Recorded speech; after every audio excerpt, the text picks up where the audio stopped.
हमारी हंसी यात्रा से घरे ला ले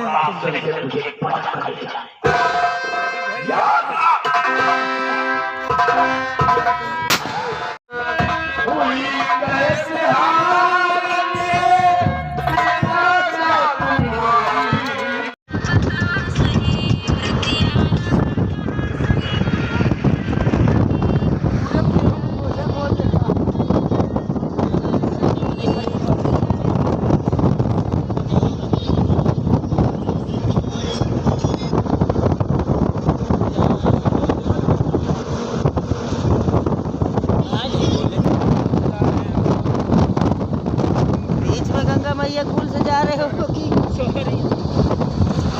गंगा जी का पुल क्रॉस कर रहे हो भाई। कितना बढ़िया पोछुआ दिखा था, देखा बहुत अच्छा लगा।